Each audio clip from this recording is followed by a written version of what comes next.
Chapter 17. Prisoners, exclaimed Gregor.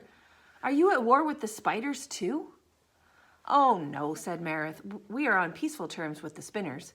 We trade with them. We do not invade each other's lands. But it would be an exaggeration to call them our friends. I'll say, said Gregor. So did everybody know that they would lock us up except me? He had trouble keeping the irritation out of his voice. He was getting tired of finding out about things after the fact. I am sorry, Gregor, said Vicus. I've worked long to build bridges between ourselves and the spinners. I thought perhaps they would be more agreeable, but I overestimated my influence with them. He looked weary and old. Gregor hadn't meant to make him feel worse than he already did. No, they really respect you. I mean, I think they were going to eat me until I mentioned your name. Vicus brightened a little. Truly? Well, that is something. Where there is life, there is hope. That's so weird. That's what my grandma always says, said Gregor. He laughed, and somehow that broke the tension. Giggle, fesh diaper, said Boots crankily. She tugged at her pants. Yes, Boots, fresh diaper, said Gregor. She hadn't been changed for ages. He dug through the pack Dulcet had given him and realized he was down to 2 diapers. Uh-oh, he said. I'm almost out of catch cloths. Well, you could not be in a better place.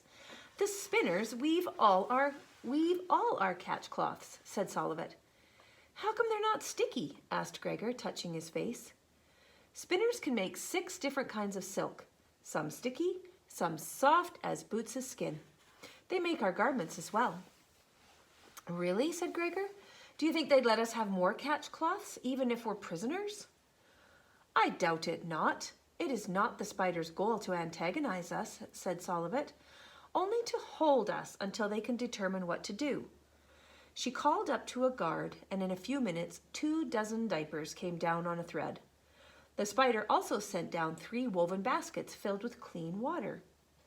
Solivet began to work her way around the group, cleaning wounds and patching people up. Luxa, Henry, and Meredith paid close attention, as if she were teaching a class. Gregor realized the ability to heal battle wounds was probably important if you lived down here. Solivet began by cleaning the gash. Sorry if I'm interrupting you. Solivet began by cleaning the gash on Meredith's thigh and stitching it up with a needle and thread.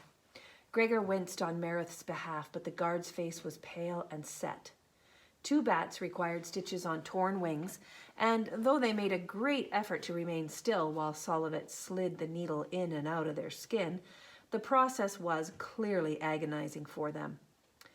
Once all obvious bleeding had been stopped, Solivet turned to Gregor. Let us attend to your face now. Gregor touched his cheek and found that welts had formed where the webs had ripped off.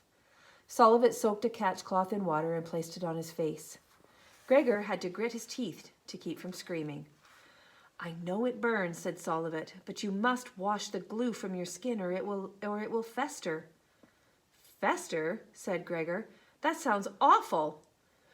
If you could stand to splash water upon your face, it would be a more painful but faster process, said Solivet.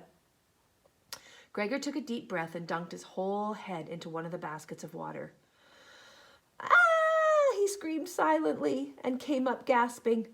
After 5 or 6 dunks, the pain faded. Solivet nodded approvingly and gave him a small clay pot of ointment to dab on his face. While he gingerly applied the medicine, she cleaned and bound a series of smaller wounds and forced an uncooperative Vicus to let her wrap his wrist. Finally, she turned to Temp and Tick. Crawlers, need you any assistance from me? Boots pointed out a bent antenna on one of the roaches. Temp, boo-boo, she said. No, princess, we heal ourselves, said Temp. Gregor was sorry Temp was injured, but on the plus side, he could now tell the roaches apart. Bandage, insisted Boots, and reached out to grab the crooked antenna. No, Boots, said Gregor, blocking her hand. No bandage on Temp. Bandage! Boots gave Gregor a scowl and pushed him away. Oh, great, thought Gregor. Here we go.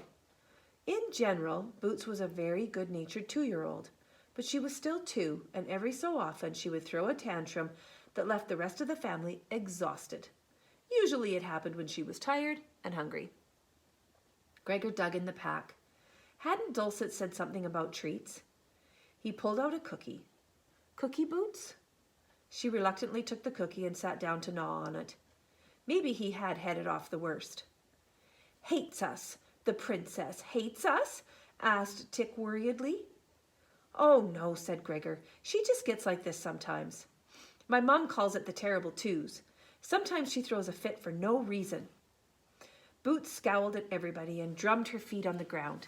Hates us. The princess hates us, murmured Temp sadly. Baby roaches probably didn't have tantrums. No, really. She still thinks you're great, promised Gregor. Just give her some space. He hoped the roaches wouldn't get so hurt by Boots's behavior that they'd want to go home. Not that anyone was going anywhere right now. Vicus gestured him over to where the others had gathered. He spoke in a whisper. Gregor, my wife fears the spinners may pass on our whereabouts to the rats. She advises that we escape with all speed. I'm good with that, said Gregor. But how? Boots came up behind him and gave his arm a pinch for no reason. No, Boots, he said. No pinching. More cookie, she said, tugging on him. No, not for pinchers. Cookies are not for pinchers, said Gregor firmly. Her lower lip began to tremble. She marched away from him, plunked herself down on the floor, and began to kick at the pack. Okay, sorry, what? What's the plan? Said Gregor, turning back to the group. Can we just cut our way through the web and run? No, outside this funnel web are scores of spinners ready to repair a hole and attack with poison fang. If we flee upward, they will leap on us from above, whispered Solivet. What's that leave? Said Gregor. Only one resort. We must damage the web so fully and so rapidly they cannot repair it, nor will it hold their weight, said Solivet. She paused. Someone must perform the coiler. Everyone looked at Luxa, so Gregor looked at her too. Her golden bat, which stood behind her, dipped its head down and touched her neck.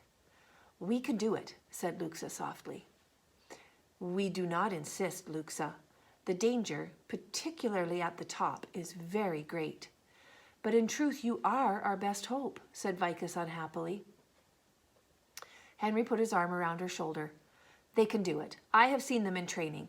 They have both speed and accuracy. Luxa nodded resolutely. We can do it. Let us not wait.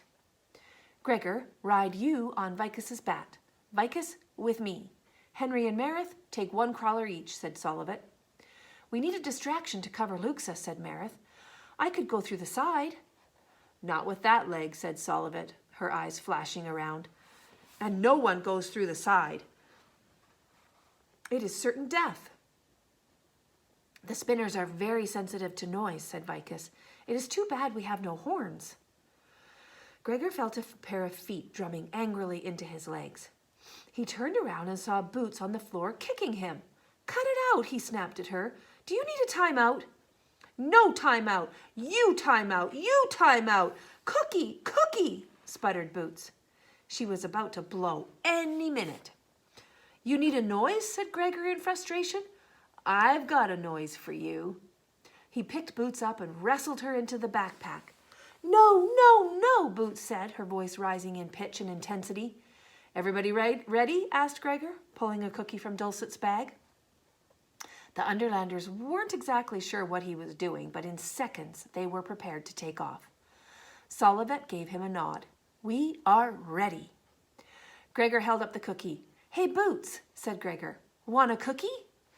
No, Cookie, no, Cookie, no, no, no, said Boots, way past the point of being pacified. Okay, said Gregor, then I'll eat it. And making sure she could see, he stuck the whole cookie in his mouth. Mine, screamed Boots, mine, mine, mine. It was an eardrum-piercing shriek that rattled his brain. "Go you, Luxa," cried Solivit, and the girl took off on her bat. Now Gregor could understand why the coiler was such a big deal. Luxa was rising up along the web, spinning and twisting at a dizzying rate. She held her sword out straight above her head.